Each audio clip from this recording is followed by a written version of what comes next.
Every guest who walked off Kill Tony. A complete breakdown.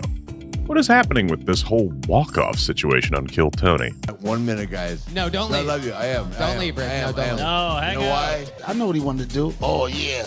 If I roast Donnell. No, man. We are on a date. We are on a date. I got sight. I love you, man. Okay, everybody, he's coming back. Just relax. You know when people walk onto a stage and everything just goes sideways from there? That's this multiplied by 10. You've got comedy veterans like Ric Flair and Donald Rawlings straight up bailing mid-show. You might wonder what kind of chaos has to happen for that to go down.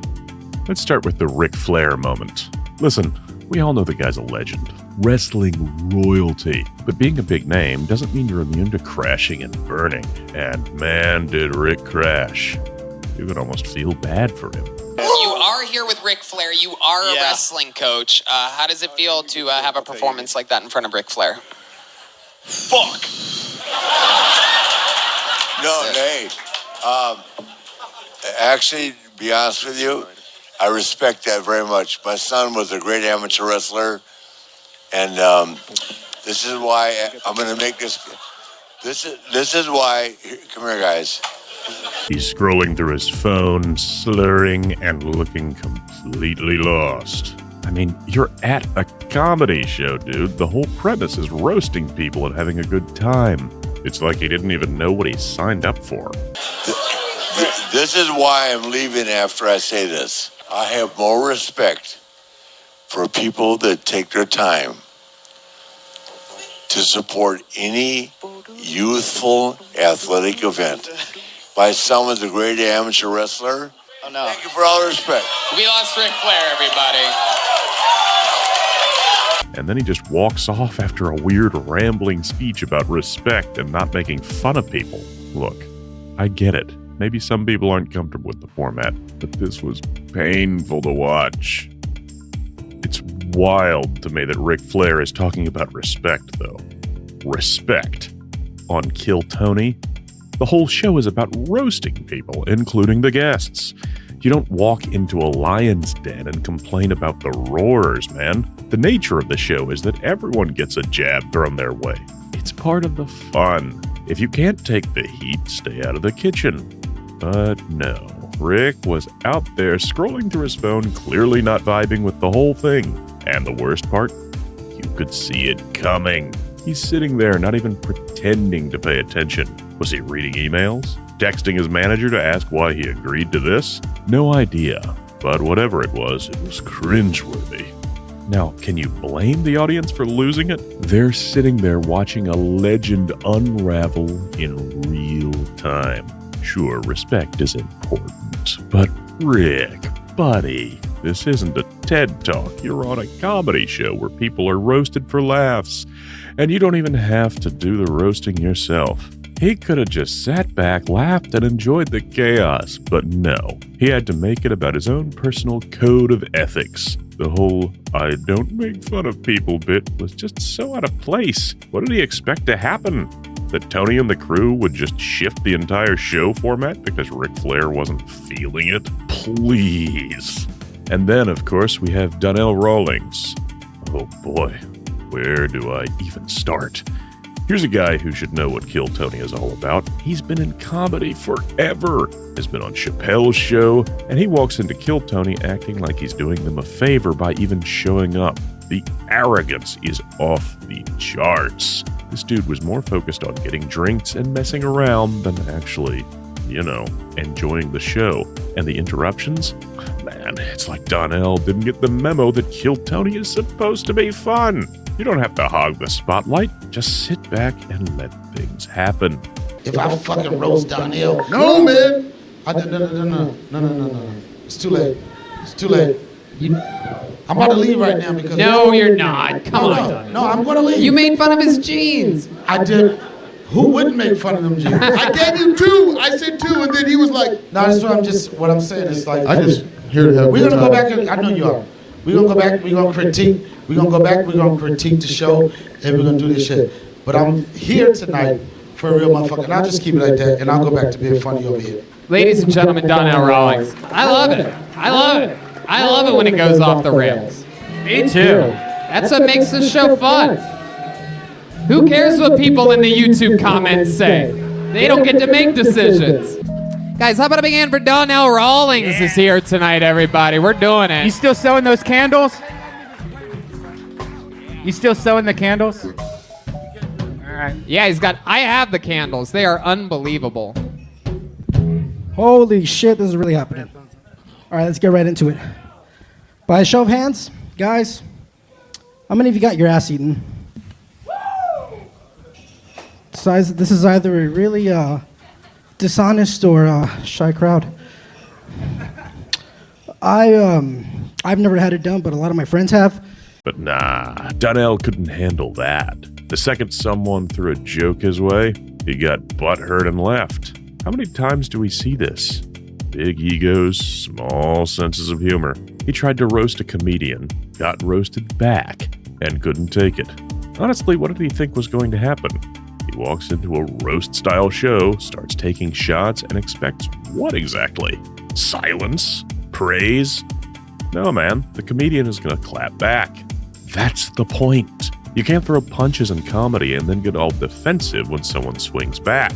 And I love that he tried to save face later, claiming he had dinner reservations. Sure, Donnell. Dinner. Like, dude, just admit you were salty about getting clowned on. There's no shame in that. But trying to pretend like it wasn't a big deal makes it even more embarrassing. Then he goes on Rogan's podcast and tries to play it off like Tony pitted him against the comedian. Come on, you're really going to rewrite history like that? Everyone saw what happened. You got roasted, your ego took a hit, and you left. Just own it. Can we also talk about the Bobby Lee situation? The man says he's going to the bathroom and never comes back. Classic Bobby move. But unlike Ric Flair and Donnell, Bobby wasn't storming off in a huff. He's just doing his own thing, as usual. And honestly, it's hilarious. You half expect that from Bobby Lee. He's unpredictable, he's weird, and that's why people love him. It wasn't a dramatic exit. It was more like, yeah, I'm out of here. See you never. That's good. That's not cool, but... No, that's hilarious. Thank you. That's for the him. Is I Natron's take that appreciation coming from you. You're funny as fuck. is Natron's dad in his life? Yeah. My uncle Billy. Yeah. He didn't bounce? Nah. What's a real cousin then? Like if you were to say like a real cousin. My first cousin. That's my cousin. That's my cousin. Red Man, you're Joe Rogan's producer.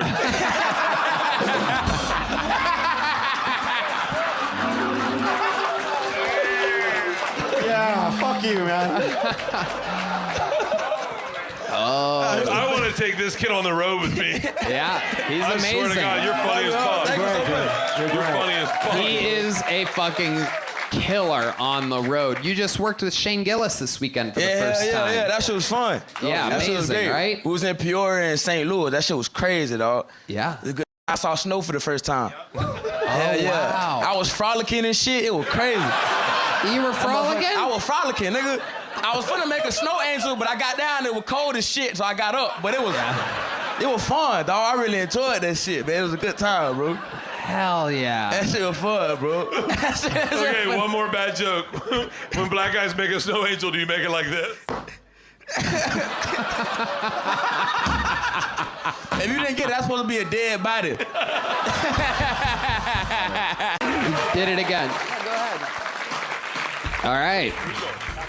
Bobby's gonna go pee real quick.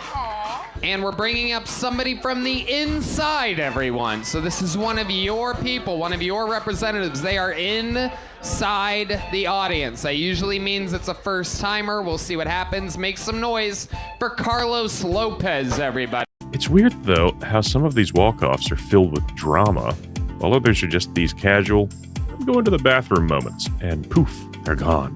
It's almost like a rite of passage on Kill Tony at this point. Who's going to leave next? Will it be a blow-up or a sneak out? You just never know, and that's part of the show's chaotic charm. And let's not forget about Nick Swardsden. The guy's alter ego, Gary Falcon, puts on a Bobby move, heads to the bathroom and never comes back, but at least Nick was in on the joke. He wasn't taking himself too seriously, wasn't making some dramatic speech about respect or moral integrity. Nope, He just dipped. It's funny because it's so nonchalant. Like, yeah, whatever, I'm out. No explanation needed. I've never seen a missing children poster that could talk. I've never seen Alf's grandfather. Whoa. Tony. I meant Tony, Alf. watch Alf. out.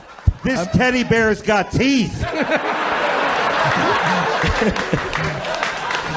God bless. Now, I didn't know Cody had a brother. I didn't know Santa had AIDS. wow. Holy shit. Gary! Hey. Gary! Gary! Gary! Gary! Gary! Gary! Gary! Whoa! Cody. Get him, Gary. God bless us all, everyone. Wow. I'm not going to take any more time. No. What? No, you did an awesome job, Gary. Thank you, David. Are you in a rush to get back to the pickup basketball game nobody picked you for? Yes, that's true. The Irish Falcon from a fucking Down syndrome family. Nice. I grasp at straws there. Ooh, this Falcon's got talents. Hey, man. It's weird to run into the guy who hands out the prizes at Dave & Buster's. But,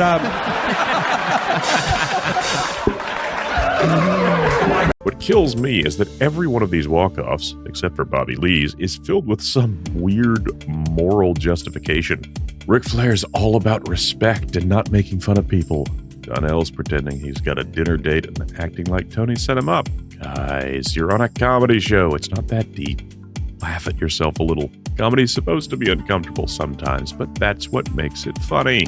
At the end of the day, these walk-offs highlight something really interesting about the intersection of fame and comedy. You get these big-name guests who aren't used to being the butt of the joke, and when it happens, they can't handle it. It's almost like they forgot what comedy is all about. There's something weirdly satisfying about watching someone who's always been in the spotlight squirm a little when they aren't the one controlling the narrative. It's like, welcome to the real world, where people will roast you, and you just gotta laugh it off. And can we talk about how this kind of stuff is what makes Kill Tony so unpredictable and fun to watch? You never know if the guest is going to roll with the punches or totally implode.